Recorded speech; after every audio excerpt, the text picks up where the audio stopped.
All right, this is what we're seeing up and down the East Coast. Long lines of cars at gas stations just waiting to fill up. News of the ransomware attack on that Colonial Pipeline has raised fears of gas price hikes and also a fuel shortage. That's happening in places like Georgia, North Carolina. What about Florida? Well, Fox 13's Jennifer Holton is looking at the state's gas supply and why there may be some concerns, and she joins us now live from Channelside. Jennifer, what can you tell us? Hey, good evening to the both of you. Anytime you hear there might be a potential for shortages or raised gas prices at stations, there's typically this panic at the pump. And I will say that some Floridians will be affected, but it's only a certain part of the Sunshine State.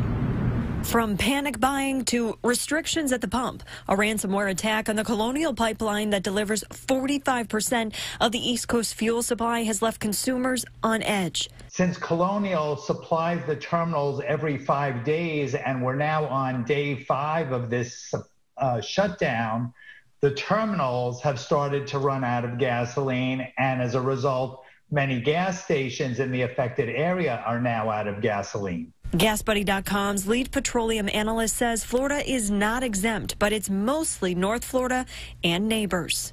So far in Florida, about 2.6% of stations are out of fuel. Most of the stations that are out are in Mobile, Pensacola, that area, and also Tallahassee and Thomasville. About 50% of stations in Mobile and Pensacola are out of fuel, and about 33% now in Tallahassee. The disruption comes during a nationwide truck driver shortage and an increased demand for fuel heading into the summer travel season.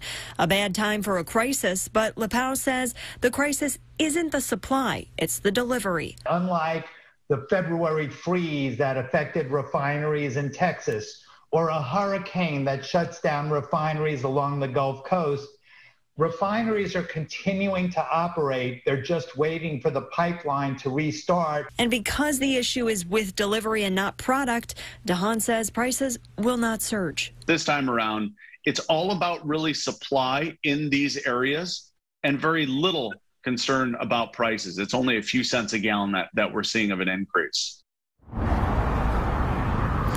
So now, Linda, after hearing that, I think we can all just breathe a collective sigh of relief that, gas prices aren't necessarily going up despite all of this. And the reason why Tampa is not affected, it's because our supply is brought in directly from the Gulf. So Tampa, Orlando, Miami, really 2/3 of the southern part of the state all gets it via barge. Back to you. Yeah, good information to know as many of our viewers plan summer vacations. Thanks.